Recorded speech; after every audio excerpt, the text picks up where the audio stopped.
Hello everyone. जैसे drama start होता है तो हम मरमेड प्रिंस को देखते हैं और मरमेड प्रिंस का नाम शन्यान है और इस समय ट्विंस को जन्म दे रहा था और एक तो वो लेबर पेन में था और दूसरे उसे ह्यूमस पर गुस्सा आ रहा था क्योंकि बच्चों की माँ ने उसे यूज करके छोड़ दिया था। और शन्यान माइंड बना लेता है कि सब ह्यूमस एक जैसे होते हैं और सब के सब चीटर हैं। स्टोरी की हीरोइन का नाम शाओ है और वो एक ह्यूमन गर्ल है। वो शन्यान से क्लब में मिली थी और उसे यही लगता था कि वो एक मॉडल है तो वो उसके साथ टाइम स्पेंड करती है तो चली जाती है, मगर वो नहीं जानती थी कि शन्यान रियल में उसे मोहब्बत करने लगा। शन्यान सालों पहले अर्थ पर आया था तो वो किसी कारण वापस नहीं जा सका था और यहाँ वो बिजनेस टाइकन था और 6 रिचेस्ट फैमिलीज का बिजनेस उसके कंट्रोल में था और उसने सबको ऑर्डर दिया था कि वो उस ह्यूमन गर्ल को ढूंढे, मगर अभी तक वो लोग उसे ढूंढ नहीं पाए थे। और इस टाइम एक आदमी शन्यान की हेल्प करने लगता है तो शन्यान उसे बोलता है कि मुझे तुम्हारी हेल्प नहीं चाहिए, मुझे सिर्फ बच्चों की माँ चाहिए और उसे ढूंढ कर लाओ कि वो कहाँ है। तो वो आदमी कसम खाता है कि हमने पूरी कोशिश की है मगर लड़की को ढूंढ नहीं सके। शन्यान गुस्से में आता है तो उसे हिट करता है। तभी उसका पर्सनल सर्वेंट जो ओशन से बिलोंग करता था वो एक लेडी को अपने साथ लाता है और वो लोग कर्टन के पीछे थे तो जैन बोलता है कि हम लोग आ गए और शन्यान यही समझता है कि वो उस लड़की को ढूंढ लाया है। वो रिलैक्स होता है तो बोलते हैं कि तुम आ ही गई, मगर जैसे ही वो लोग आगे आते हैं तो जैन उसे बताता है कि ये मिडवाइफ है और ये डिलीवरी में आपकी हेल्प करेगी और आपको पेन कम होगा। शन्यान गुस्से में आता है तो बोलता है कि मुझे बच्चों की माँ ला कर दो और एक पिलो उनकी तरफ फेंकता है तो मिडवाइफ डरने लगती है। जैन मिडवाइफ को बोलता है कि इनकी बात की परवाह ना करो, इनकी हेल्प करो। तो मिडवाइफ डिलीवरी में उसकी हेल्प करने लगती है। और फिर हम 5 साल बाद का सीन देखते हैं। शन्यान क्लब जाता है तो वहाँ श्याओ आती है और श्याओ की मॉम ने उसे मेमोरी लॉस के लिए कुछ मेडिसिन दी थी तो उसे कुछ याद नहीं था और वो शन्यान को पहचान नहीं पाती, मगर शन्यान पहले नजर में उसे पहचान लेता है और वो पास की तरह उसे सेड्यूस करने लगती है और वो उसके मुंह पर स्मोक छोड़ती है। तो शन्यान सोचता है कि तुम मुझे ऐसे मना नहीं पाओगे और मुझे फूल बनाना इजी नहीं और जैसे तुमने लास्ट टाइम किया इस बार नहीं होगा। शाओ एक के बाद दूसरा सिगरेट जलाने लगती है तो शन्यान उसे देखकर सोचते हैं कि तुम सब ह्यूमन एक जैसे होते हो और तुम लोगों की अपनी हेल्थ की परवाह नहीं होती। और उसे तो श्याओ की हेल्थ की फिक्र हो रही थी मगर उसे अपनी हेल्थ की परवाह नहीं थी और शन्यान को उस पर गुस्सा आ रहा था। और श्याओ सोचने लगती है कि मेरी मॉम चाहती है कि मैं चैंग से शादी कर लूं तो वो मेरी मॉम की प्रॉपर्टी खुद ले ले, मगर मैं उसे उसके प्लान में कामयाब नहीं होने दूंगी। वो जाने लगती है तो शन्यान से पूछता है कि तुम कहाँ जा रही हो तो श्याओ से बोलती है कि किसी को ढूंढने। शन्यान को उस पर बहुत गुस्सा आने लगता है तो सोचते हैं कि पहले मुझे सेड्यूस किया और अब किसी और के पास जा रही है और उसका गुस्सा बढ़ता जा रहा था तो हर चीज शेक होने लगती है। शन्यान सोचता है कि तुम पास की तरह फिर से कुछ कहे बिना चली गई। नेक्स्ट सीन में देखते हैं कि शन्यान मॉर्निंग में फ्रेग्रेंस जलाने लगता है तो उसके दोनों ट्विंस वहाँ आते हैं। उसके बेटे का नाम डूडू है और बेटी का नाम सीसी है। डूडू उसका हाथ पकड़ लेते हैं और बोलते हैं कि अब हजारों साल की फिश हैं मगर अभी तक बैचलर हैं और फिशेस हमारा मजाक उड़ाते हैं कि हमारी मॉम नहीं और हमारा फादर बूढ़ा हो रहा है और अगर आपने किसी से शादी नहीं की तो हम आपको डैड नहीं मानेंगे। शन्यान बोलते हैं कि मैंने बताया तो था कि वो लड़की मुझे चीट करके जा चुकी है और मैं पहली और आखिरी बार उससे मिला था और तुम तो जानते हो कि हम मर्मर्स हैं तो सारी लाइफ एक के साथ स्पेंड करते हैं और अगर मुझे तुम लोगों ने शादी के लिए फोर्स किया तो मैं तुम्हें डार्क रूम में लॉक कर दूंगा। दोनों उसकी बात सुनते हैं तो रोने लगते हैं क्योंकि वो लोग अपने डैड की वीकनेस चाहते थे। और शन्यान उनके आंसू से सॉफ्ट पड़ने लगते हैं तो सॉरी बोलते हैं कि मैं ही रॉन्ग था। डूडू बोलते हैं कि या तो अपने यूजलेस प्राइड को संभाल कर रखें या हमें रोते हुए मरता देखें। शन्यान बोलते हैं कि ओके, जैसा तुम बोलोगे मैं वैसा करूंगा, मगर रोना बंद करो। दोनों डैड की बात सुनकर खुश हो जाते हैं तो बोलते हैं कि हमारे प्लान ने तो काम किया। तभी डोरबेल होती है तो तीनों जाकर दरवाजा खोलते हैं और सामने श्याओ खड़ी थी और श्याओ क्योंकि उस शादी से बचना चाहती थी जो उसकी मॉम ने उसके लिए अरेंज की थी और उसने क्लब से शन्यान का ड्रेस लिया था। वो उसे बोलती है कि मुझे एक पपेट चाहिए जो शादी का नाटक करे और शन्यान को लग रहा था कि उसे ढूंढते हुए यहाँ आई है क्योंकि उसने उसे पहचान लिया है, मगर ऐसा कुछ नहीं था तो वो चुपचाप उसे देखे जा रहा था। और श्याओ उसके दोनों बच्चों और फिर घर को देखती है तो सोचती है कि ये ज्यादा रिच नहीं और पैसों के कारण ये मुझसे डील कर लेगा और वो फिर से उसे शादी के लिए ऑफर करती है, मगर शन्यान कुछ नहीं बोलता। श्याओ बोलती है कि ओके, मैं किसी और को ढूंढती हूँ। वो जाने लगती है तो दोनों बच्चे बोलते हैं कि मॉम, हमारा डैड आपसे शादी करेगा। दोनों उसे जबरदस्ती अंदर लाते हैं तो डूडू प्यार से मॉम को बिठाता है और सीसी उसे ड्रिंक देती है। तो शाओ सोचती है कि दोनों कितने वेल माइंडेड हैं और इनके साथ रहने में मुझे प्रॉब्लम नहीं होगा। वो बोलती है कि तुम मुझे मॉम क्यों बुला रहे हो, और बच्चों ने पहली नजर में उसे पहचान लिया था कि वो उनकी मॉम है, मगर वो लोग नहीं चाहते थे कि मॉम को उनकी रियलिटी का पता चले कि वो लोग मॉर्मर्स हैं, और अगर उसे पता चला तो वो उन्हें छोड़कर चली जाएगी। और दूसरे वो ये चाहते थे कि अगर शाओ उनके डैड से मोहब्बत करने लगे तो वो उसे छोड़कर नहीं जाएगी, तो वो अपनी आइडेंटिटी छुपा लेते हैं। डूडू बोलते हैं कि आपका फेस हमारी मॉम जैसा है तो हम आपको मॉम बुलाएंगे, और फिर आपने और अपनी सिस्टर के बारे में बताने लगते हैं। तो बोलते हैं कि हमारा डैड शादी के लिए आइडियल मैन है, क्योंकि डे टाइम में ये घर के काम करते हैं और खाना बनाता है और रात को जॉब करता है, और फिर वो उसकी क्वालिटीज गिनवाने लगता है। तो शिनयान उसे डांट देता है। डूडू बोलते हैं कि क्या आपको नहीं पता कि जब बच्चा बोल रहा हो तो बीच में नहीं बोलते। शाओ सोचती है कि दिन को ये बच्चों को संभालता है और रात को एज अ मॉडल काम करता है, और इसकी लाइफ तो बहुत मुश्किल है।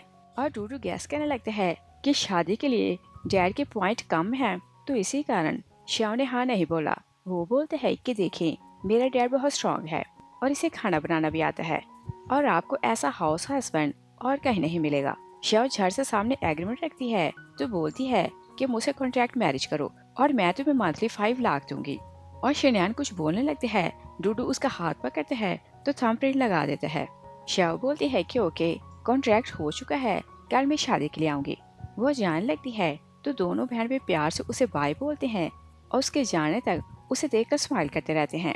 शाओ चली जाती है तो शियानन बहुत गुस्सा करने लगते हैं और दोनों बच्चों को बोलते हैं कि तुम लोग ह्यूमंस में रहते हो तो इन जैसी हैबिट सीख चुके हो, और थोड़ा ही टाइम हुआ कि तुम लोग उसे मिले तो मुझे तो भूल ही गए। और बोलते हैं कि ह्यूमंस को कॉपी करना स्टॉप करो, और याद रखना कि तुम लोगों ने जबरदस्ती मेरी शादी तो करवा दी है, मगर मैं उसके साथ एक रूम में नहीं रहूंगा।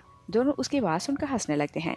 नेक्स्ट डे शाओ शादी का सूट पहनती है तो फ्लावर लेकर उनके घर आती है, और दोनों बच्चे उसे वेलकम करने बाहर खड़े थे। वो उसे अपने साथ अंदर लाते हैं तो शाओ हैरान होकर पूछती है कि तुम्हारा डैड कहाँ है। दोनों सामने से कर्टन हटाते हैं तो शाओ शॉक रह जाती है, क्योंकि उन्होंने शानन के दोनों हाथ बांधे हुए थे और आंखों पर पट्टी बंधी थी, और वो डैड को उसके रूम में छोड़कर चले जाते हैं। शाओ आती है तो पहले उसे तंग करने लगती है। शानन सोचता है कि मैं तुम लोगों के ट्रैप में कैसे फंस गया। शाओ उसकी आंखों से पट्टी उतारती है तो बोलती है कि तुम बहुत कूल डैड हो, और फिर से छेड़ने लगती है कि तुम बहुत अच्छे लग रहे हो, और बोलती है कि मुझे भी किड्स चाहिए, अगर तुम मुझे बेटा दो तो मैं तुम्हें 3 मिलियन दूंगी, और अगर बेटी हुई तो मैं तुम्हें 5 मिलियन दूंगी। और फिर वो सिगरेट जलाती है तो धुआं उसके मुंह पर छोड़ती है, और शिनयान को उसकी स्मोकिंग की हैबिट बहुत बुरी लगती थी। वो उसे चिढ़ने लगता है। शाओ सोचती है कि ये तो बहुत इनोसेंट है, और शिनयान चुपचाप उसे देखे जा रहा था। शाओ वाइन पकड़ती है तो बोलती है कि इसे टोस्ट करते हैं तो शादी कंप्लीट करते हैं, मगर शिनयान कुछ नहीं बोलता और ना ही वो वाइन लेता है। शाओ से बोलती है कि क्या मुझे रिस्पेक्ट नहीं दोगे। शिनयान ना बोलते हैं तो शाओ जबरदस्ती उसे वाइन पिलाती है, तो बोलती है कि अगर ऑबिडेंट नहीं बनोगे तो तुम्हें पनिश मिलेगी, और तुम्हारे दोनों बच्चे तुमसे ज्यादा मैच्योर हैं। शिनयान हाथ खो लेता है और गुस्से में ग्लास तोड़ता है, तो शाओ भी गुस्से में आती है। वो उसे जोर से स्लैप करती है। शिनयान और गुस्से में आता है तो उसे हिट करके बेड पे गिराता है और बोलते हैं कि तुमने शादी इस कारण की कि तुम्हें किड्स चाहिए, और तुम मेरी बॉडी तो हासिल कर सकती हो मगर मेरे दिल को कंट्रोल नहीं कर सकती। और दिल में सोचता है कि मैं मरमेड हूँ, अगर किसी से सच्ची मोहब्बत नहीं करूँगा तो लड़की कंसीव नहीं कर सकेगी, और तुम जैसी क्रूअल हो मेरी मोहब्बत डिजर्व नहीं करती। और शिनयान प्रिटेंड करता था कि उसे शाओ की परवाह नहीं, मगर वो उसे दिल से मोहब्बत करता था, और 3 मंथ से वो दोनों साथ थे, मगर शिनयान अपने ईगो को कम नहीं होने देता। और फिर हम 3 मंथ बाद का सीन देखते हैं। जैन शिनयान के रूम में आता है तो वो उसकी वाइफ की तरफ देखने लगते हैं कि कहीं वो हमारी बातें न सुने। शिनयान बैरियर लगाते हैं तो बोलते हैं कि अब हमें कोई नहीं सुन सकता, और बताओ तुम्हें क्या बताना है। जैन उसे बोलता है कि आप 3 मंथ से गायब हैं और 6 रिचेस्ट फैमिलीज के लीडर आपसे मिलना चाहते हैं। शिनयान बोलता है कि मैंने लीडर्स को ऑर्डर दिया था कि ह्यूमन गर्ल को ढूंढे, मगर उन्होंने मेरा काम नहीं किया तो मैं उनकी हेल्प नहीं करूंगा, और अच्छा है कि उन्हें और मिन्नतें करने दो। मगर दिल में सोचता है कि उन्होंने इसे नहीं ढूंढा तो मैंने इसे खुद ढूंढ लिया। जैन बोलता है कि ह्यूमंस अनफेथफुल होते हैं तो आप उस लड़की को क्यों ढूंढना चाहते हैं, मगर शिनयान उसे रिप्लाई नहीं करता, और फिर बोलता है कि मैंने सडनली शादी कर ली तो वाइफ को गिफ्ट नहीं दिया, और बोलते हैं कि कुछ अच्छे गिफ्ट ला कर दो। जैन चला जाता है तो शिन्यान शाओ और बच्चों को देखकर सोचते हैं कि ये ह्यूमन गर्ल क्या चीज है, और 3 मंथ में इसने मेरे बच्चों का दिल जीत लिया। और वो ब्लैंकेट सीधा करते हैं तो वहाँ से जाने लगते हैं। तभी उसका सर घूमने लगता है, क्योंकि आज फुल मून की रात थी। क्योंकि फुल मून की रात को अडल्ट मर्मर्स की बॉडी वीक हो जाती, तो उन्हें हाइड्रेट होने की जरूरत होती थी, क्योंकि उन्हें अपनी रियल फॉर्म में आना होता था। और उसे अर्जेंट पानी में जाना था, तो उसके स्केल गिरने लगते हैं और एक स्केल गिर जाता है। वो मुश्किल से बाथरूम जाता है, तो जाकर बाथ टब में गिरता है। और जैसे उसकी बॉडी हाइड्रेट होती है और वो रियल फॉर्म में आता है, तो वो रिलैक्स होने लगता है। उसकी आंखें ब्लू हो जाती हैं और स्पार्क करने लगती हैं। और श्याओ जागती है, तो वो वॉशरूम के लिए जाती है। शन्यान उसके पाँव की आवाज़ सुनता है, तो बाथ टब से बाहर आ जाता है और सोचता है कि अच्छा हुआ कि इसने मेरा रियल फेस नहीं देखा। श्याओ उसकी आंखें स्पार्क होते देखती है, तो बोलती है कि तुम्हारी आंखें बहुत सुंदर हैं। और शन्यान नहीं चाहता था कि वो उसमें चेंज नोट करे, तो फेस टर्न करता है और प्रिटेंड करता है कि वो शेव कर रहा है। श्याओ नीचे गिर स्केल देखती है, तो बोलती है कि क्या तुम्हारा फिश खाने का मन हो रहा है। शन्यान सोचे समझे बिना हाँ में सर हिलाता है। नेक्स्ट मॉर्निंग शन्यान जैसे ही किचन में आता है, तो श्याओ फिश बना रही थी। वो उसे देखकर शॉक रह जाता है और वो भागता आगे आता है ताकि उस फिश की हेल्प करे। श्याओ बोलती है कि कल रात तुमने बोला कि तुम्हारा फिश खाने को मन हो रहा है, तो देखो मैं फिश बना रही हूँ। फिश रोने लगती है, तो शन्यान को बोलती है कि लॉर्ड मेरी हेल्प करें, सी पर मेरा मरमेड मेरा वेट कर रहा है। मगर शन्यान उसकी हेल्प नहीं कर पाता, क्योंकि वो नहीं चाहता था कि श्याओ उसकी आइडेंटिटी के बारे में जाने और उसे छोड़कर चले जाए। और श्याओ फिश के सर को हिच करने लगती है, तो शन्यान देख नहीं पाता। वो फेस टर्न करते हैं तो वॉमिट करने लगते हैं। श्याओ सोचती है कि इसका दिल बहुत छोटा है और ये ऐसे काम नहीं कर सकता। श्याओ सूप बनाती है, तो जैसे टेबल पर लाती है, तो शन्यान से पूछती है कि तुम इतना रोए क्यों हो। मगर शन्यान उसे ये नहीं बता पाता कि मैं मरमेड क्लैन का लीडर हूँ और अपनी जनता को मरते नहीं देख सकता। श्याओ ने सूप सर्व करती है, मगर शन्यान सूप नहीं पी पाता। तभी श्याओ की मॉम उसे आवाजें देते वहीं आ रही थी, तो वो जाकर दरवाजा खोलती है। मैडम सू श्याओ की स्टेप मॉम है। वो जबरदस्ती अंदर आती है, तो नीचे टॉय पड़े थे। उसका पाँव एक टॉय पर आता है, तो जैसे उसे आवाज निकलती है तो वो डर जाती है। दोनों बच्चे उसे देखकर हंसने लगते हैं। मैडम सू बहुत गुस्से में आती है, तो श्याओ को बोलती है कि तुमने किस इल मैनर से शादी की, और इसके बच्चों को देखो, इन्होंने सारा घर फैलाया हुआ है, और तुम इससे डिवोर्स लो और किसी अच्छे बंदे से शादी करो। शन्यान उनकी बात सुनकर सैड होने लगता है। श्याओ बोलती है कि मैं इसे छोड़कर नहीं जाऊंगी, और देखें ये कितना हैंडसम है। शन्यान उसकी बात सुनते हैं तो वो खुश होने लगते हैं। और दोनों बच्चों को अच्छा नहीं लगता कि मैडम सू ने उनके डैड को इल मैनर बोला। डूडू सिस्टर को बोलते हैं कि इसे तो लेसन सिखाना है। और लिटिल मरमेड स्पेल यूज करते हैं, तो मैडम सू पर एकदम से पानी गिरता है। मैडम सू गुस्से में आती है, तो वहाँ से भागने लगती है। मगर डूडू अपना टॉय उसकी तरफ फेंकते हैं। मैडम सू का पाँव फिर से टॉय पर आते हैं, तो वो गिरते गिरते बचती है। वो बहुत गुस्से में आ रही थी। वो श्याओ को एक ड्रेस देती है, तो बोलती है कि 3 मंथ से तुम गायब हो और कंपनी बर्बाद हो रही है, और बोलती है कि आज बड़ा प्रोजेक्ट साइन होना है, तो तुम्हें आना पड़ेगा। श्याओ मना करती है, तो मैडम सू से बोलती है कि तुम्हारा भी कंपनी में शेयर है, अगर कंपनी बर्बाद हो गई तो तुम्हें कुछ नहीं मिलेगा। वो वहाँ से चली जाती है। शन्यान श्याओ को बोलते हैं कि तुम ना जाओ। श्याओ बोलती है कि अगर मैं कंपनी नहीं गई तो कंपनी बैंकरप्ट हो जाएगी, तो हम लोग घर का खर्चा कैसे चलाएंगे। शन्यान उसे बोलते हैं कि मुझे पैसों की जरूरत नहीं। श्याओ सोचती है कि कंपनी मेरी मदर की है, तो मैं उसे किसी और को नहीं दूंगी। वह रेडी होकर चली जाती है। शन्यान सोचते हैं कि इसने कभी मेरी फीलिंग की परवाह नहीं की। नेक्स्ट सीन में देखते हैं कि बिजनेस पार्टी चल रही थी, तो एक आदमी जिसे सब लोग डीन बुला रहे थे, वो वहाँ का राजा बना बैठे हुए था। तभी स्टोरी का सेकंड मेल लीड लियाओ आता है, तो डीन उसे बोलते हैं कि बॉस 3 मंथ से गायब है, और तुमने बायोटेक में जितना नाम कमाया है, अगर तुम हमारी हेल्प नहीं करते तो हम सबकी कंपनियां डूब जाती। लियाओ बोलते हैं कि तुम सबका बॉस कौन है, तो एक लड़की उसे बताती है कि जो हमारे बिजनेस को कंट्रोल करते हैं उसका फर्स्ट नाम शैन है, मगर वो 3 मंथ से गायब है, और इसी कारण हमें आपकी हेल्प की जरूरत पड़ी। लियाओ क्योंकि शन्यान को अपने एनिमी समझता था, तो वो सोचते हैं कि क्या ये उसी किलर मरमेड की बात कर रहे हैं, क्योंकि ये बात तो हर कोई जानता था कि बिजनेस टाइकन एक मरमेड है। और फ्लैशबैक में देखते हैं कि लियाओ के पेरेंट्स का कार एक्सीडेंट होता है। तभी वो अपने पेरेंट्स से मिलने वहीं आ रहा था, और वो उनका एक्सीडेंट देखते हैं और सामने खड़े शन्यान को देखते हैं, तो वो वहीं रुक जाता है। और शिनयान उस टाइम टेंशन में था, तो उसके मरमर स्केल उसके कान के पीछे पैर हो रहे थे। और लियाओ को समझ जाती है कि वो कोई मरमर है और वो कुछ भी इन्वेस्टिगेट नहीं करता और यही समझता है कि इस मरमर ने उसके पेरेंट्स को कार से हिट करके मार दिया। तो वो रोते हुए उसे प्रॉमिस करते हैं कि मैं अपने पेरेंट्स की डेथ का बदला लूंगा। और फिर हम प्रेजेंट में देखते हैं, लियाओ सोचते हैं कि एक बार मेरे सामने आओ तो मैं तुम्हें वापस नहीं जाने दूंगा। तभी मैडम सू शाओ को वहां लाती है, तो जीन को बोलती है कि ये आपसे प्रोजेक्ट साइन करेगी। जीन शाओ को बोलते हैं कि मेरे पास आकर बैठो, और शाओ उसके साथ जाकर बैठती है तो प्रोजेक्ट डिस्कस करने लगती है। मगर जीन उसे छेड़ने लगते हैं, तो शाओ बहुत गुस्से में आती है। और दूसरी साइड पे देखते हैं कि डूडू खोज लगाने की कोशिश कर रहा था कि उसकी मॉम कहाँ गई है, और वो उसकी लोकेशन ट्रेस करते हैं तो शाउट करते हैं कि मैंने मॉम को ढूंढ लिया। और सीसी सोई हुई थी तो वो जाग जाती है और पूछती है कि मॉम कहाँ है। डूडू से बोलते हैं कि शू मेंशन में सब रिचेस्ट फैमिलीज मीटिंग के लिए आई हैं, तो मॉम वहीं गई है।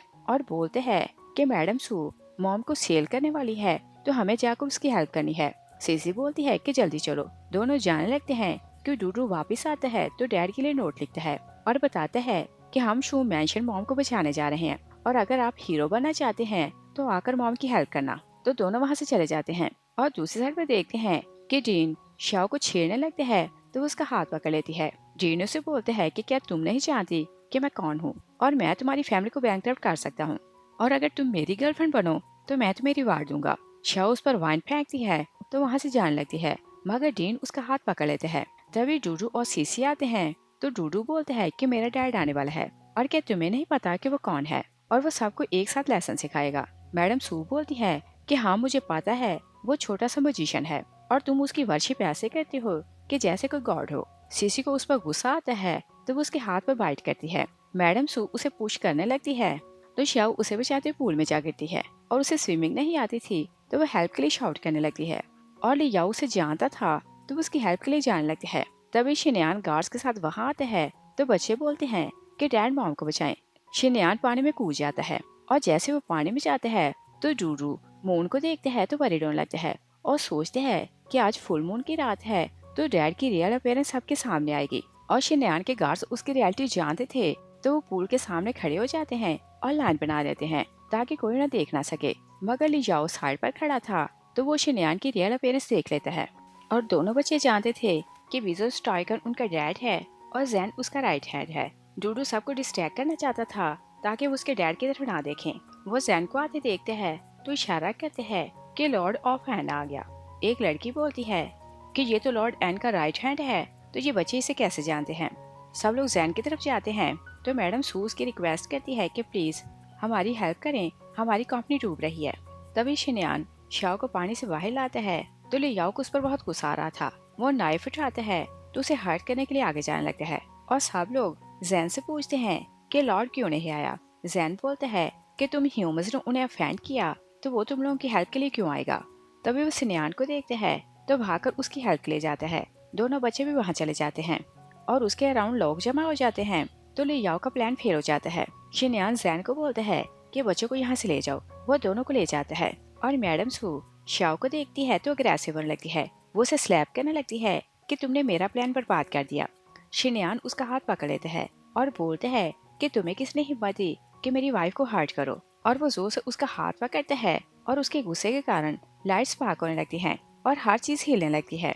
वो मैडम सू को हिट करके गिरा देता है और गार्ड्स को बोलता है कि इसे ले जाओ। और डीन मैडम सू की कंडीशन देखते हैं तो वो डरने लगता है और अपोलोजाइज करते हैं कि मैंने तुम्हारी वाइफ को बुली किया। शिनयान उसे हिट करने ही लगते हैं कि वो देखते हैं कि शाओ जाग रही है, तो वो खुद को कंट्रोल कर लेते हैं। वो उसे उठा लेते हैं और जीन से पूछते हैं कि तुमने किस हाथ से मेरी वाइफ को टच किया। जीन बताता है कि इस हाथ से। तो शिनयान गार्ड्स को बोलते हैं कि इसका हाथ काट दो, और खुद वो शाओ को उठाकर ले जाता है। और लियाओ सोचता है कि मैं 10 साल से तुम्हारा वेट कर रहा हूँ और मैंने हर तरह का एक्सपेरिमेंट किया है। मैं तुम्हें लेबोरेटरी में लॉक करूंगा और कहीं भागने नहीं दूंगा, और तुम्हारी लाइफ मिजरेबल होगी। और लियाओ एक साइंटिस्ट है। शिनयान शाओ को घर लाता है, और उसे क्योंकि ठंड लग गई थी तो उसकी केयर कर रहा था। शाओ जागती है तो शिनयान उसे बोलता है कि ये मेडिसिन पियो। शाओ बोलती है कि इसकी स्मेल अच्छी नहीं, तो मैं ये नहीं पीऊंगी। दोनों बहन भाई उन्हें आर्ग्यू करते देख रहे थे। डूडू बोलते हैं कि मैंने डैड को सिडक्टिव टेक्निक सिखाई थी, मगर देखो ये तो बॉस बना हुआ है।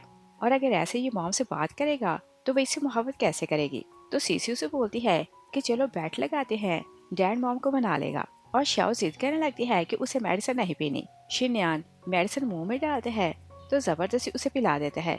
दोनों बहन भाई खुश हो जाते हैं। शाओ बोलती है कि मुझे ऑफिस जाना है और वो रेडी होने लगती है। तो शिनयान उसे रोकता रहता है कि तुम ना जाओ, और अगर तुम्हें पैसे चाहिए तो जितने पैसे चाहिए मैं देता हूँ। वो उसे दूसरे रूम में लाता है तो बहुत सी ज्वेलरी दिखाता है और सारी ज्वेलरी डायमंड की थी। शाओ शॉक रह जाती है। तो शिनयान उसे बोलता है कि ये तुम्हारी डॉरी है और जो चाहो सेल कर सकती हो और तुम सिर्फ घर पर आके रेस्ट करो।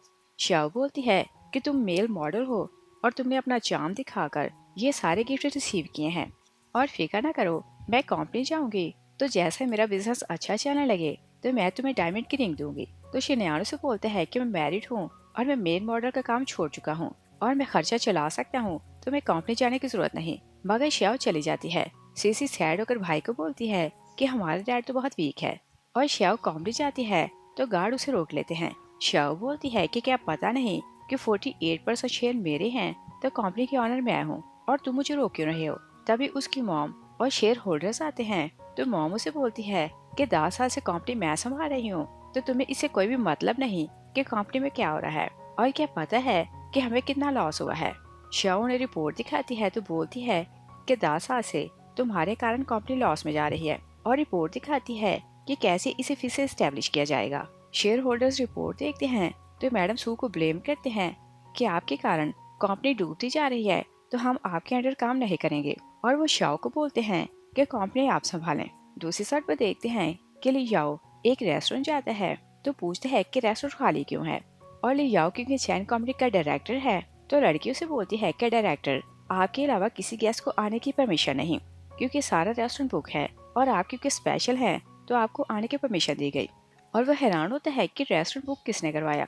जब शाओ आती है तो ले जाओ उसे देखकर हैरान होकर नाटक करते हैं और प्रिटेंड करते हैं कि ग्रेजुएशन के बाद वो उसे आज ही मिला है। शाओ से बोलती है कि मुझे नहीं पता था कि ग्रेजुएशन के बाद हम लोग बिजनेस मीटिंग के लिए मिलेंगे। और फिर वो उसे बताने लगती है कि मेरी मॉम की कंपनी मेरी स्टेप मॉम और मेरे भाई के पास चली गई और अब मुझे फिर से चार्ज मिला है। और बोलती है कि अगर तुम मुझे बायोटेक वाला प्रोजेक्ट दो तो मेरी कंपनी फिर से एस्टेब्लिश हो सकती है। ले याओ से बोलते हैं कि वो प्रोजेक्ट तो किसी और को मिल गया तो मैं कोई और प्रोजेक्ट तुम्हें दे सकता हूँ। और शाओ नहीं जानती थी कि वो इसे इस टाइम ओल्ड क्लासमेट नहीं बल्कि दुश्मन की वाइफ समझ रहा है और चारा बनाकर यूज करने वाला है। ले याओ सोचते हैं कि तुम शियानन की वीकनेस हो और मैं तुम्हें यूज करके उससे रिवेंज लूंगा। दूसरी साइड पे देखते हैं कि बच्चे खाना खाने के बैठते हैं तो डूडू अपनी सिस्टर को बोलते हैं कि मॉम रोज लेट घर आती है तो हम उससे मिल नहीं पाते और शायद वो हमसे मिलना नहीं चाहती और हमें छोड़कर चली जाएगी। सीसी बोलती है कि तुम ऐसा ना बोलो। शिनयान उनकी बात सुनकर गुस्से में आता है तो बोलता है कि वो आए या ना आए तुम लोग खाना खाओ और मुझे कोई फर्क नहीं पड़ता। तभी उसके सेलफोन पर मैसेज आता है तो सीसी मैसेज पढ़ने लगती है। और रेस्टोरेंट क्योंकि शिनयान का था तो होटल की तरफ से मैसेज था कि शियाओ ने सारा रेस्टोरेंट बुक करवाया है। सीसी मैसेज पढ़ती है तो डैड पर गुस्सा करती है कि आप बहुत वीक हैं और आप तो मॉम को भी काबू में नहीं रख सके, और देखें वो कपल होटल में किसी और से मिल रही है। शिनयान जेलस होता है तो वो रेस्टोरेंट जाता है और दूसरे उसे लियाओ के साथ देखते हैं तो उसे बहुत गुस्सा आ रहा था। और शियाओ का ऑर्डर आता है तो लियाओ उसे खाना सर्व करने लगते हैं। शिनयान बहुत जेलस होता है तो वो आगे आकर शियाओ का हाथ पकड़ लेते हैं और बोलते हैं कि तुम्हें को जो कुछ देगा तुम वही कुछ खा लोगी। और लियाओ इनोसेंट बनकर पूछता है कि तुम कौन हो और प्रिटेंड करते हैं कि वो उसे पहले से नहीं जानता। शिनयान बोलते हैं कि इससे बताओ कि मैं कौन हूँ।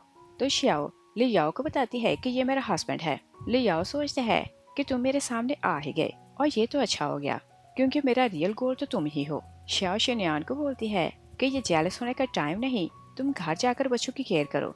वो नहीं मानता तो शियाओ लियाओ को बोलती है कि मेरा हस्बैंड मेरे साथ कुछ टाइम स्पेंड करना चाहता है तो इसी कारण यहाँ आया। लियाओ आगे आता है तो शिनयान के शोल्डर पर हाथ रखता है और उसका शोल्डर दबाकर सोचता है कि तुम मरमेड मेरी साइंटिफिक रिसर्च के लिए हो। शिनयान उसका हाथ पीछे करते हैं तो लियाओ बोलते हैं कि मैं शियाओ को प्रोजेक्ट दे रहा हूँ। शिनयान बोलते हैं कि हमें तुम्हारी हेल्प की जरूरत नहीं और मैं अपनी वाइफ की हेल्प खुद कर लूंगा। शियाओ उसे गुस्से में देखती है तो जबरदस्ती चेयर पर बिठाती है और बोलती है कि इतना जेलस होने की जरूरत नहीं और मुझे प्रोजेक्ट मिल जाए तो मैं तुम्हें डायमंड रिंग दूंगी। तभी बच्चे उसे कॉल करते हैं तो वो लियाओ को बोलती है कि सॉरी मेरे 2 बच्चे मेरे वेट कर रहे हैं। और मेरे बिहाव पर मेरा हस्बैंड तुम्हारे साथ खाना खाएगा। और वो शन्यान को जबरदस्ती बिठाती है तो चली जाती है। लियाओ सोचता है कि मैं तो यही चाहता था। और वो एक साइंटिस्ट था, तो उसने 10 साल मरमर पर एक्सपेरिमेंट किया था। तो वो एक मेडिसिन नाइफ पर लगाता है और सोचता है कि जिससे तुम मोहब्बत करते हो उसके सामने तुम अपना रियल फेस छुपा नहीं सकते। और वो शन्यान की प्लेट में फिश का पीस रखता है तो बोलता है कि ये फ्रेश फिश है। और मीट रखते हुए वो नाइफ से उसके हाथ पर काट लगाता है। शन्यान के स्केल अपेयर होने लगते हैं तो वो सडनली उठ जाता है। लियाओ से बोलता है कि तुम्हें क्या हुआ और क्या तुम्हें याद नहीं कि हम पहले भी मिल चुके हैं। शन्यान हैरान होता है तो बोलते हैं कि हम लोग कहाँ मिले हैं। तो लियाओ उसे याद दिलाता है कि तुमने एक एक्सीडेंट किया था तो मैंने तुम्हें वहाँ देखा था। शन्यान से बोलता है कि तुमने रॉन्ग देखा और वो वहाँ से चला जाता है। और लियाओ नाइफ को देखकर सोचता है कि ये मेरी 10 साल की मेहनत है और मेडिसिन के एक ड्रॉप तुम्हारी रियल अपीयरेंस सबके सामने लाने के लिए काफी है। और तुम 3 दिन का वेट करो, तुम अपनी वाइफ के सामने खुद को छुपा नहीं सकोगे। और शन्यान घर जाता है तो श्याओ से बताती है कि मैंने बच्चों को सुला दिया है और बोलती है कि हम लोग अपने रूम में चलते हैं। मगर शन्यान नहीं चाहता था कि उसे उस पर डाउट हो, तो वो बोलता है कि मैं सेपरेट रूम में सोऊंगा। वो जानने लगते हैं कि दोनों बच्चे वहाँ आते हैं और वो लोग जिद करने लगते हैं कि आप दोनों हमारे साथ सोएं। दोनों उन्हें साथ ले जाते हैं तो उन्हें सुलाते हुए दोनों खुद भी सो जाते हैं। और दोनों बहन भाई ने प्लान किया हुआ था जैसे ही पेरेंट्स होते हैं तो दोनों उठ जाते हैं और वहाँ से चले जाते हैं। मॉर्निंग में श्याओ जागती है तो दोनों रूम में अकेले थे और वो शन्यान की एप्स देखती है तो उसे इम्प्रेस होने लगती है। और शन्यान जाग रहा था, वो उसे बोलता है कि क्या पहली बार देख रही हो। और श्याओ ब्रेकफास्ट बनाना चाहती है तो शन्यान दोनों बच्चों को बोलते हैं कि 2 दिन के बाद तुम्हारी मॉम की बर्थडे है तो दोनों तैयारी करो। और फिर हम 2 दिन बाद का सीन देखते हैं। दोनों बहन भाई होटल जाते हैं और उन्होंने होटल बुक करवाया था। वो वेटर को ऑर्डर देते हैं कि उन्हें क्या करना है और फिर वो खाने का ऑर्डर देते हैं तो दोनों बाहर आते हैं। और दोनों ने मॉम डैड को होटल का एड्रेस सेंड कर दिया था। दोनों बहन भाई खुश होने लगते हैं कि उनके प्लान ने अच्छे से काम किया और वो लोग चाहते थे कि मॉम डैड कुछ टाइम अकेले में स्पेंड करें। लियाओ उन्हें छुप कर देख रहा था और बच्चे नहीं जानते थे कि वो उनके प्लान के बारे में सब कुछ जानता है। वो दोनों को एक मेडिसिन सुखाता है तो दोनों बेहोश हो जाते हैं। वो उन्हें साथ ले जाता है और शियाओ होटल आती है तो उसे बच्चों का मैसेज मिलता है। उन्होंने उसे बर्थडे विश की थी और बोला था कि आप होटल के अंदर आए तो आपके लिए सरप्राइज है। और वो अंदर जाती है तो वहाँ कार्ड्स लगे थे और साथ में इंस्ट्रक्शन दी गई थी कि आपको कहाँ आना है। और वो इंस्ट्रक्शन फॉलो करते हुए जब एक रूम में आती है तो शन्यान उसके लिए दरवाजा खोलता है। वो उसे बर्थडे विश करके अंदर लाता है। शाओ से बोलती है कि तुम बहुत हैंडसम लग रहे हो और तुम ऐसी ड्रेस पहना करो। और फिर वो उसे बोलती है कि क्या तुम्हें भी बच्चों ने बुलाया है। शन्यान बोलता है कि हाँ, मैं तुमसे पहले आ गया तो मैं उनसे मिला था और अब पता नहीं वो कहाँ गए हैं और शायद वो खेल रहे हों। और शाओ उनका नंबर मिलाती है मगर कॉल नहीं मिलती। वो वरीड होने लगती है कि दोनों बच्चे कहाँ गए। और दूसरी साइड पर देखते हैं कि लियाओ दोनों बच्चों को एक रूम में लाता है तो वो सीसी का ब्लड निकाल रहा था। तभी डूडू जाग जाता है और वो क्योंकि मेडिसिन के इफेक्ट में था तो वो मूव नहीं कर पाता और सोचता है कि मैं सिस्टर की हेल्प कैसे करूं। और लियाओ ने अपने फेस को कवर किया था तो वो उसे पहचान नहीं पाता। और लियाओ ने जो मेडिसिन बनाई थी वो ब्लड में ऐड करता है। तभी वेट्रेस खाना लाती है। लियाओ वो ब्लड खाने के ऊपर डालता है तो वेट्रेस को बोलता है कि इसे ले जाओ। और वो डूडू को फिर से इंजेक्शन लगाता है तो बोलता है कि अगर ये इंजेक्शन किसी एलिफेंट को लगे तो वो भी बेहोश हो जाएगा और तुम तो छोटे से मरमड हो। और दूसरी साइड पर देखते हैं कि श्याओ वरीड हो रही थी कि बच्चे कहाँ हैं। और शन्यान सोचता है कि मुझे बच्चों की एनर्जी फील क्यों नहीं हो रही और ये तो बहुत स्ट्रेंज है, ऐसा पहली बार हुआ। तभी वेट्रेस खाना लाती है तो श्याओ शन्यान को बोलती है कि मुझे बच्चों की फिक्र हो रही है तो मुझे जाकर उन्हें देखना है। और वेट्रेस क्योंकि लियाओ के साथ मिली हुई थी तो बोलती है कि क्या आप 2 छोटे बच्चों की बात कर रहे हैं। दोनों हाँ बोलते हैं तो वेट्रेस बोलती है कि उन्होंने आपके लिए खाना ऑर्डर किया था और बोला था कि आप पहले खाना खाएं तो फिर भी आपसे मिलेंगे। वो वहाँ से चली जाती है और दोनों उसकी बात सुनकर रिलैक्स हो जाते हैं कि शायद वो लोग चाहते हैं कि हम अकेले में खाना खाएं। और शन्यान सोचता है कि वो दोनों मरमेड हैं और ह्यूमन के बच्चों जैसे वो वीक नहीं और वो खुद को प्रोटेक्ट कर सकते हैं। और जैसे वो लोग खाना स्टार्ट करते हैं तो शन्यान सोचता है कि इसका टेस्ट कितना स्ट्रेंज है। और इससे पहले कि वो कुछ समझ पाता उसके स्केल अप रोने लगते हैं। वो सडनली खड़ा हो जाता है। तभी उसे रियलाइज होता है कि खाने में मरमेड ब्लड है। वो सोचता है कि ऐसा किसने किया क्योंकि मरमेड का ब्लड खाने से उसकी बॉडी वीक हो जाती थी। वो खुद को कंट्रोल नहीं कर पाता तो बोलता है कि मुझे वॉशरूम जाना है और वो ऑलमोस्ट खुद को घसीटते हुए वॉशरूम की तरफ जाता है। तभी प्लान के हिसाब से वेट्रेस आती है तो श्याओ को बोलती है कि आपके हस्बैंड की कंडीशन खराब है और वो आपको ढूंढ रहा है। और वो उसे बताती है कि उसका हस्बैंड कहाँ गया। तो श्याओ उधर जाती है और शिन्यान हर जगह अपने बच्चों को ढूंढने लगता है, क्योंकि उसे समझ जाती है कि खाने में ब्लड उसके बच्चों का था। और वो उन्हें ढूंढते हुए उस रूम की तरफ आता है जहाँ लियाओ था, मगर गार्ड्स उसे अंदर नहीं जाने देते और दोनों बच्चे जाग चुके थे। डूडू सॉरी करते हैं कि डैड, हम खुद को प्रोटेक्ट नहीं कर सके और इसने हमारा ब्लड लिया और आपको पॉइजनस कर दिया। शिन्यान लियाओ को बोलते हैं कि तुम कौन हो और ऐसा क्यों कर रहे हो, और वो उसे पहचान नहीं पाता। लियाओ बोलते हैं कि तुम क्रूअल क्रिएचर, लोगों को हर्ट करते हो, तो आज मैं तुम्हें मार दूंगा। शिन्यान गार्ड्स को हिट करते हैं तो सबको गिराया जा रहा था, मगर एक गार्ड उसकी टांग को हिट करते हैं तो उसे गिरा देता है। तभी शाओ वहाँ आती है। दोनों बच्चे एक साथ बोलते हैं कि मॉम हमारी हेल्प करें। शिन्यान मुड़कर देखते हैं तो शाओ उसे देखकर शॉक्ड हो जाती है और उसे रियलाइज होता है कि वो तो मरमर्ड है। वो उनकी हेल्प किए बिना भाग जाती है और वो एक रूम में जाती है तो बहुत ज्यादा पीने लगती है और सोचती है कि वो एक मरमर्ड है तो मैं उससे मोहब्बत कैसे कर सकती हूँ।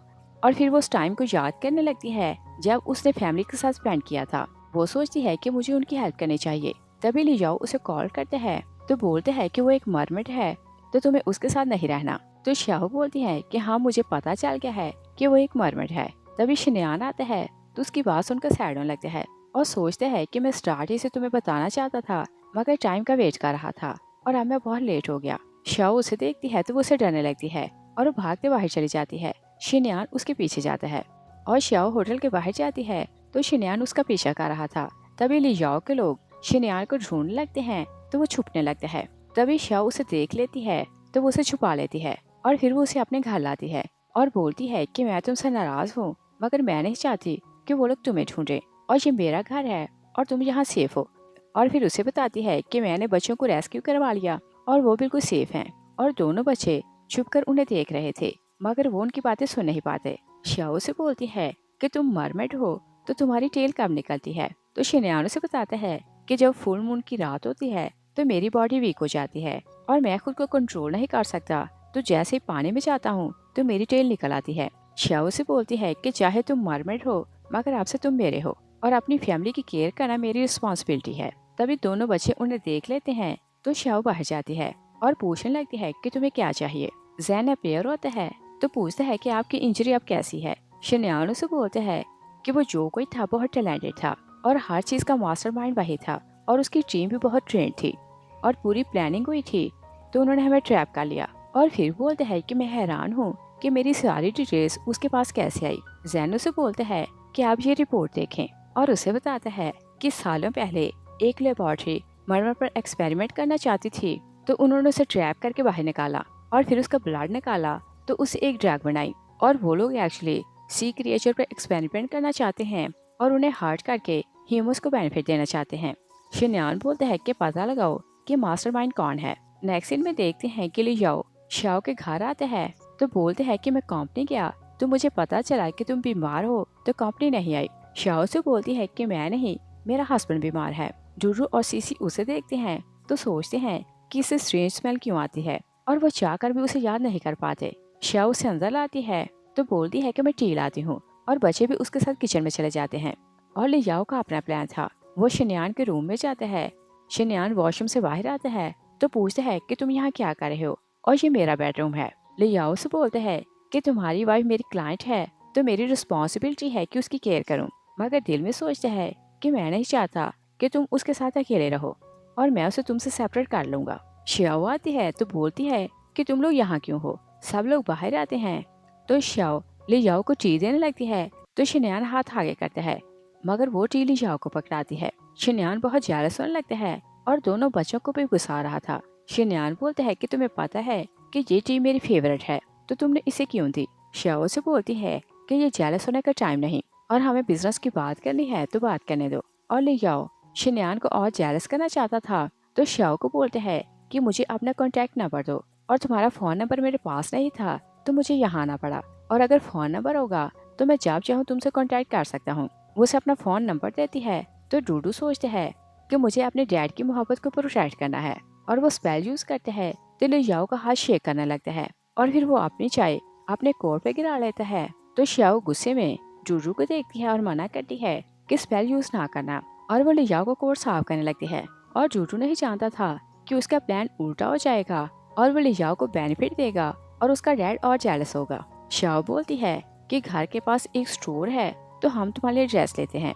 लियाओ खुश हो जाते हैं तो शाओ से ले जाते हैं। दोनों बच्चे डैड से सॉरी करते हैं तो शिनयान बोलते हैं कि हम भी उसके पीछे चलते हैं और वो लोग स्टोर रूम जाते हैं तो छुपकर देखने लगते हैं कि वो लोग क्या करते हैं। और शाओ शिनयान के लिए एक ड्रेस खरीदने लगती है तो लियाओ बोलते हैं कि ये तो बहुत अच्छी है और इसे मुझे दो, मैं ट्राई करके आता हूँ। और वो जानता था कि शिनयान और बच्चे उसे देख रहे हैं। वो ड्रेस ट्राई करने जाता है तो शाओ हस्बैंड और बच्चों को अंदर बुलाती है और फिर वो शिनयान के लिए ड्रेसेस खरीदती है। तभी लियाओ बाहर आता है। सेल गर्ल बोलती है कि ये तो कोइंसिडेंस है कि दोनों ने एक जैसी ड्रेसेस पसंद की। लियाओ बोलते हैं कि मेरी और शाओ की पसंद एक जैसी है तो हमने एक जैसी ड्रेसेस पसंद की। दोनों बच्चों को उस पर गुस्सा आने लगता है और शाओ को पता था कि शिनयान जेलस हो रहा है। वो उसे रिलैक्स करने की कोशिश कर रही थी। तभी एक आदमी लियाओ के पास से गुजरता है तो उसे हिट कर देता है और लियाओ को हार्ट का प्रॉब्लम था तो वो गिर जाता है। स्टोर गर्ल और शाओ उसके लिए वरीड होने लगती हैं तो लियाओ बोलते हैं कि मेरी मेडिसिन निकाल कर मुझे दो। शाओ मेडिसिन निकालती है तो उसे एडवाइस करती है कि इसे जुबान के नीचे रखना तो ये जल्दी इफेक्ट करेगी। और लियाओ उसकी सिम्पथी देखते हैं तो अपनी मॉम को याद करने लगता है और जब भी उसे अटैक आता था तो मॉम भी उसे ऐसे ही रिलैक्स करती और मेडिसिन जुबान के नीचे रखने को बोलती। और वो यही समझने लगता है कि शाओ उसकी केयर करती है। वो उसका हाथ जोर से पकड़ लेते हैं मगर शाओ को तो पता था कि शिनयान जेलस होगा तो वो अपना हाथ छुड़ा लेती है। लियाओ की कंडीशन संभल जाती है तो वो खड़ा हो जाता है मगर प्रिटेंड करने लगता है कि वो घर तक अकेले नहीं जा सकता। शाओ से बोलती है कि चलो मैं तुम्हें छोड़ आती हूँ। शिनयान जेलस होने लगते हैं तो बोलते हैं कि मैं भी इंजर्ड हूँ तो मेरे साथ घर चलो। शाओ से बोलती है कि हमारा घर 2 मिनट के डिस्टेंस पे है तो तुम खुद चले जाओ और मैं इसे छोड़ कर आती हूँ। और फिर वो शिनयान को जेलस देखती है तो सोचती है कि ये इतना डरता क्यों है कि मैं लियाओ के साथ अकेली जाऊँ। लियाओ बोलता है कि मैं अकेले जा सकता हूँ तो शाओ बोलती है कि ओके तुम चले जाओ और वह शिनयान और बच्चों को लेकर चली जाती है। रात को शिनयान ऑनलाइन एक बुक पढ़ने लगता है और वहाँ लिखा था कि अगर खुद की केयर ना करो तो वाइफ छोड़कर चली जाती है। वो मिरर देखते हैं तो सोचते हैं कि मेरी स्किन तो रफ हो रही है और क्या वो मुझे छोड़कर चली जाएगी। दोनों बच्चे सोफे के पीछे छुपे थे तो डूडू बोलता है कि आपके फेस पर तो रिंकल्स आ गए और आप सारा दिन खाना बनाते हैं और खुद की केयर नहीं करते और एक दिन ऐसा आएगा कि मॉम आपको छोड़कर चली जाएगी। तो सीसी बोलती है कि मॉम अभी 20s में है और आप हजारों साल के फिश हैं और अगर आपने खुद की केयर ना की तो मॉम आपको छोड़कर चली जाएगी। और फिर उसे देखकर दोनों हंसने लगते हैं तो डैड को बोलते हैं कि ओके हमारे पास सोल्यूशन है और वो मेकअप लाते हैं तो उसका मेकअप करते हैं और बोलते हैं कि अब आप अच्छे लग रहे हैं। और शाओ रूम में जाती है तो शिनयान मेकअप किए बेड पर लेटा था। वो उसे देखकर शॉक हो जाती है। वो उससे इम्प्रेस होने लगती है तो बोलती है कि तुम ऐसे ही ड्रेसिंग किया करो और फिर वो उसे सीड्यूस करने लगती है। और शिनयान जैसे ही थोड़ा सा इमोशनल होने लगता है तो कान के पीछे मरमर स्केल अपीयर होने लगते हैं और शाओ को पास याद आने लगता है और उसे याद आता है कि उसके वन नाइट स्टैंड के पीछे ऐसे ही मरमर स्केल थे। वो सोचती है कि ये उस जैसा क्यों लग रहा है मगर वो इस बात को इग्नोर करती है कि शायद ये मेरा वहम है। और फिर वो फोन चेक करने लगती है तो वहाँ लियाओ का मैसेज था और शियान चाहता था कि वो सिर्फ उससे बातें करे। वो उसे बोलते हैं कि तुम अपना फोन साइड पर रखो और ऑफिस का काम घर पर ना किया करो। शाओ बोलती है कि काम बहुत इम्पोर्टेंट है और तुम मेरे कामों में इंटरफेयर ना किया करो। और शिनयान को पता था कि मैसेज लियाओ का है तो वो उसे नाराज हो जाता है और रूम छोड़कर चला जाता है। और उसे रियलाइज होता है कि शियाओ सिर्फ टाइम पास के लिए उसे मोहब्बत का नाटक करती है मगर वो क्योंकि ह्यूमन है तो लियाओ से मोहब्बत करती है। वो बाहर जाता है तो जैन उसे मिलने आता है और बताता है कि 3 डेज के बाद आई ऑफ एबस ओपन होगी और आप तो जानते हैं कि 50 साल के बाद आपको चांस मिलने वाला है कि आप ओशन में वापस चले जाएं। और रिक्वेस्ट करते हैं कि सब क्रिएशंस आपका वेट कर रहे हैं तो आप वहाँ चलें और आपका रियल घर तो वही है। शिनयान बोलते हैं कि मैं शाओ को ढूंढने बाहर आया और अपनी विश पूरी करने के लिए यहीं रुक गया मगर मेरा घर वही है तो मुझे वापस तो जाना होगा। और बोलते हैं कि तुम हमें लेने आना, मैं जाऊंगा। जूजू और सीसी उसकी बात सुन लेते हैं तो दोनों बोलते हैं कि 3 डेज के बाद डैड हमें ओशन में लेकर चला जाएगा और फिर हम मॉम से हमेशा के लिए दूर हो जाएंगे। और वो प्लान करने लगते हैं कि हमें दोनों में सब कुछ सेटल करना होगा ताकि डैड यहीं रुके। और फिर हम 2 दिन बाद का सीन देखते हैं। शाओ ऑफिस का काम कर रही थी कि शिनयान उसके लिए मेडिसिन लाता है और बोलते हैं कि इसे पीने से तुम्हारी थकन दूर हो जाएगी। शाओ से बोलती है कि तुम मुझे हक करो तो मेरी थकन दूर हो जाएगी। मगर शिनयान क्योंकि यही समझ रहा था कि वो उससे मोहब्बत नहीं करती, तो वो उसे हक नहीं करता और बोलते हैं कि तुम मेडिसिन पियो और अगर तुम थक चुकी हो तो मैं तुम्हारे शोल्डर दबाता हूँ। मगर शाओ जिद करने लगती है कि तुम मुझे किस करो तो मेरी थकन उतर जाएगी। तो शिनयान सोचता है कि कल मुझे इसे हमेशा के लिए छोड़कर चले जाना है और अच्छा है कि इसे गुड बाय बोल दूं। तो वो उसे किस करने लगता है और शाओ फील करती है कि वो रियल में उससे मोहब्बत करता है। वो उसे पूछती है कि क्या तुम मेरी फीलिंग रखते हो। मगर शिनयान फिर से उसे किस करने लगता है और किसी बात का रिप्लाई नहीं करता और फिर वो उसे बोलता है कि तुम मेडिसिन पी लो तो मैं तुम्हारे लिए सूप लाता हूँ। वो वहाँ से चला जाता है और वो बाहर जाता है तो दोनों बच्चे बाहर खड़े थे और वो छुपकर उनकी बातें सुनने की कोशिश कर रहे थे। मगर डैड को देखकर थोड़ा कंफ्यूज होते हैं। जूजू बोलते हैं कि डैड देखें, मॉम ने आपके लिए गिफ्ट लिया है और उन्होंने ऑनलाइन जो गिफ्ट देखा तो आपके लिए ऑर्डर किया और वो तो आपसे मोहब्बत करती हैं। तो शिनयानो ने बोलते हैं कि याद रखना कि ह्यूमंस चीटर होते हैं और कभी उनका ट्रस्ट ना करना और फिर एडवाइस करते हैं कि जल्दी सो जाओ, कल हमें अर्ली मॉर्निंग निकलना है। वो चला जाता है तो रूडू अपनी सिस्टर को बोलते हैं कि इस बार ऐसा नहीं लगता कि डैड डिसीजन वापस लेगा और पक्का हमें जाना पड़ेगा। तो सीसी बोलती है कि मुझे ही कुछ करना पड़ेगा और वो वहीं खड़े होकर स्पेल यूज करती है। तो श्याओ को लगता है कि वो बहुत थक चुकी है तो वो सो जाती है। दोनों चुपके से अंदर आते हैं तो सीसी उसके हाथ में कॉर्न शेल देती है तो दोनों प्रेयर करने लगते हैं। और शिनयान सूप ला रहा था कि जैन उसे कॉल करता है तो बताता है कि आपने बोला था कि आपको यहाँ से जाने से पहले अपनी सारी प्रॉपर्टी शाओ के नाम ट्रांसफर करनी है, तो मैंने ट्रांसफर कर दी है। और बोलते हैं कि जितना पैसा उनके नाम ट्रांसफर हुआ है उन्हें लाइफ में कभी प्रॉब्लम नहीं होगा। तभी शिनयान सामने देखते हैं तो जैसे दरवाजा खुला था वो डरने लगता है कि कहीं शाओ को कुछ हुआ तो नहीं। वो भागना अंदर जाता है तो दोनों बच्चों को देखकर शॉक रह जाता है और फिर वो शाओ के हाथ में शैल देखते हैं तो बोलते हैं कि ये तुमने इसके हाथ में क्यों दिया है। जूजू बोलते हैं कि हम लोग ये चाहते हैं कि मॉम को याद आ जाए कि आप ही इनके वन नाइट स्टैंड हैं और अगर इन्हें पता चले कि हम इनके अपने बच्चे हैं तो शायद वो हमेशा के लिए आपके साथ रहेंगे। शानन बोलता है कि मैं नहीं चाहता कि उसे कुछ भी याद आए। जूजू बोलते हैं कि आप यहाँ से भाग रहे हैं और भागना किसी चीज का सोल्यूशन नहीं होता और आप मॉम को सब कुछ याद क्यों नहीं दिलाते। शिनयान बोलते हैं कि ह्यूमन हमारे जैसे नहीं होते, वो किसी के साथ सिंसियर नहीं होते। और फिर वो शाओ को उठाता है तो उसके बेडरूम में छोड़ने चला जाता है। नेक्स्ट मॉर्निंग शाओ ऑफिस जाने लगती है तो घर पर कोई नहीं था। वो हैरान होने लगती है तभी उसे टेबल पर लेटर नजर आता है और साथ में कुछ पेपर से। और वो पेपर्स देखती है तो शिनयान ने अपनी सारी प्रॉपर्टी उसके नाम ट्रांसफर कर दी थी। वो हैरान होने लगती है कि उसने ऐसा क्यों किया। तभी वो लेटर खोल कर पढ़ती है तो शिनयान ने लिखा था कि जब तुम लेटर पढ़ोगी तो हम यहाँ से जा चुके होंगे और विल्सी की स्टोरी यहीं पे खत्म हो गई। शाओ सोचती है कि मैंने ये नाम कहाँ से सुना है। शिनयान ने लिखा था कि आई ऑफ एबस 50 साल में एक बार खुलती है और मरमड के पास वापस जाने का चांस होता है और मैं दोनों बच्चों को लेकर जा रहा हूँ क्योंकि हम ह्यूमन वर्ल्ड में नहीं रह सकते और आज से हम दोनों के रास्ते सेपरेट हैं। तभी शाओ को ग्रैंडमा का लेटर याद आता है तो सोचती है कि विल्सी का नाम मैंने वहाँ पढ़ा था और वो जाकर ग्रैंडमा का लेटर चेक करती है तो वो शॉक रह जाती है कि ये स्टोरी तो उसी की थी। तो वो भागते हुए जाती है ताकि उन्हें ओशन में जाने से रोक सके। दूसरे साइड पर देखते हैं कि आई ऑफ एबस ओपन हो जाती है तो दोनों बच्चे जिद करने लगते हैं कि हमें ओशन में नहीं जाना। शिनयान बोलते हैं कि अगर जिद की तो मैं डार्क रूम में लॉक कर दूंगा। जूडू बोलते हैं कि हम मरमेड्स के लिए सबसे इम्पोर्टेंट लॉयल्टी होती है तो आप मॉम को छोड़कर नहीं जा सकते और वो आपकी वाइफ है और अगर हम अकेले गए तो फिश हमारा मजाक उड़ाएंगे कि हमारी मॉम नहीं। सीसी बोलती है कि ह्यूमंस की लाइफ शॉर्ट होती है और आई ऑफ एबस 50 साल बाद खुलती है और अगर 50 साल बाद हम लोग वापस आए तो शायद तब तक मॉम मार चुकी हो। शिनयान बोलते हैं कि चाहे ह्यूमंस की लाइफ छोटी होती है पर वो बहुत से लोगों से मोहब्बत करते हैं और मैं चला जाऊंगा तो वो किसी और को चूज कर लेगी और तुम्हें फिक्र करने की जरूरत नहीं। तभी लिजाओ आता है तो दोनों बच्चे बोलते हैं कि डैड क्या मॉम को किसी और के लिए छोड़कर जाएंगे। लिजाओ बोलते हैं कि अभी स्कोर सेटल नहीं हुए तो तुम यहाँ से नहीं जा सकते। तभी डूडू से देखते हैं तो उसे याद आने लगते हैं कि ये तो वही है जिसने उन्हें किडनैप किया था। वो डैड को बताता है कि इसने सीसी का ब्लड लेकर आपका खाना पॉइजनस किया था और आपको मारने की कोशिश की थी। लिजाओ बोलता है कि तुमने याद करने में लेट कर दिया और फिर शिनयान को बताता है कि मैंने सब कैलकुलेट करके तुम्हारे खाने में पॉइजन मिलाया था और मुझे पता था कि आज के दिन तुम ओशन में जाने वाले हो मगर मैं तुम्हें जाने नहीं दूंगा और जो मेडिसिन मैंने तुम्हें दी थी उसका इफेक्ट आज होगा।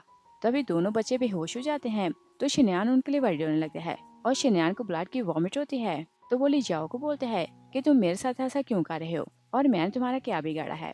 लियाओ बोलते हैं कि मैं 10 साल से एक्सपेरिमेंट कर रहा हूँ ताकि तुमसे रिवेंज लूं। तभी श्याओ भी आती है तो उसकी बात सुनने लगती है। शिन्यान बोलते हैं कि तुम मुझसे किस बात का रिवेंज ले रहे हो। श्याओ अपनी फैमिली के सामने खड़ी होती है तो बोलती है कि अगर तुम्हें मारना है तो पहले मुझे मारो और फिर मेरी फैमिली को हर्ट करना, और पूछती है कि तुम किस रिवेंज की बात कर रहे हो। शिन्यान से बोलते हैं कि बताओ मैंने तुम्हारा क्या बिगाड़ा है। लियाओ से बोलते हैं कि जिस कपल को तुमने कार एक्सीडेंट में मारा था मैं उनका बेटा हूँ। तभी उसका नेकलेस नीचे गिरता है तो शिन्यान को वो कपल याद आता है। वो से बोलते हैं कि क्या ये नेकलेस तुम्हारा है। तो लियाओ हाँ बोलते हैं। शिन्यान को सारी बात समझ आ जाती है। वो से बोलते हैं कि तुम्हारे पेरेंट्स मेरे पास आए कि मैं ये नेकलेस रखूं और तुम्हारी जान बचाऊं, मगर मैंने उन्हें समझाया कि मैं तुम्हारी जान नहीं बचा सकता और तुम्हें हार्ट का प्रॉब्लम था तो उन्हें कोई डोनर नहीं मिला था, और वो दोनों चाहते थे कि अगर उनकी डेथ हो जाए तो उनमें से किसी का हार्ट तुम्हारे साथ मैच हो जाए तो तुम ठीक हो जाओ। और वो खुद मेरी कार के सामने आए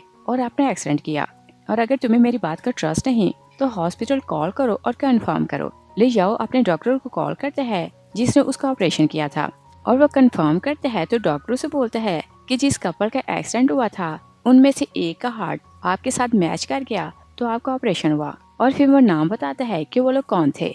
और ले जाओ डॉक्टर की बात सुनता है तो शिन्यान से अपॉलोजाइज करता है। तभी वो बेहोश होकर गिर जाता है और श्याओ शिन्यान पर गुस्सा करने लगती है कि तुम मुझे बताए बिना बच्चों को लेकर क्यों जा रहे थे। शिन्यान उसे बोलता है कि तुम रात को ले जाओ से फोन पर चैट करती रहती थी तो मुझे लगा कि तुम उसे लाइक करती हो, और वो उसे सॉरी करते हैं कि मैंने तुमसे पूछा नहीं कि तुम मुझसे मोहब्बत करते हो कि नहीं। तभी दोनों बच्चे जाग जाते हैं और दोनों उसे सॉरी करते हैं कि हम आपसे मिले बिना आ गए। शाओ बोलती है कि फिर ऐसा कभी ना करा, और फिर वो शिन्यान को बोलती है कि मैंने तुम्हारे लेटर में विल्सी की स्टोरी का नाम पढ़ा तो मैंने अपने ग्रैंडमा का लेटर पढ़ा, और बोलती है कि मैं तुम्हें उसकी स्टोरी सुनाती हूँ। और फ्लैशबैक में देखते हैं कि श्याओ की स्टेप मॉम जबरदस्ती उसकी शादी करवाने लगती है तो वो शादी से भाग जाती है क्योंकि वो सिर्फ शिन्यान से शादी करना चाहती थी, और वो ये भी चाहती थी कि वो एक मरमेड है।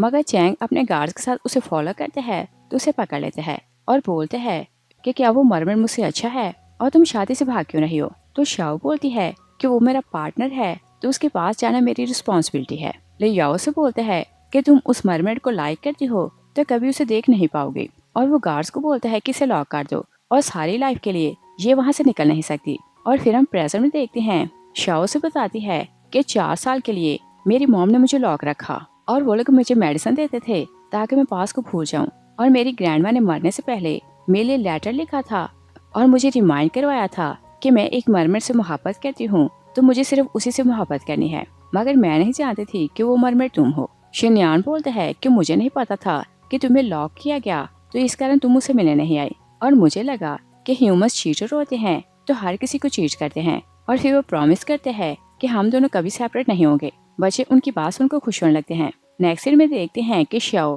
कंपनी जाती है तो 1 मंथ की लीव लेती है क्योंकि वो अपनी फैमिली के साथ अब्रॉड घूमने जा रही थी। तभी शिन्यान और बच्चे आते हैं तो वो उनसे सॉरी करती है कि मैं तुम लोगों को प्रॉपर्ली टाइम नहीं दे सकी, और फिर वो शिन्यान को बोलती है कि मैं 1 मंथ की लीव ले रही हूँ तो सब लोग घूमने चलेंगे। तो शिन्यान अपने दोनों बच्चों को वार्न करते हैं कि ये टाइम सिर्फ हमारा होगा तो तुम दोनों बीच में नहीं आओगे, और इस सीन के साथ ही मूवी फिनिश हो जाती है। Thanks for watching.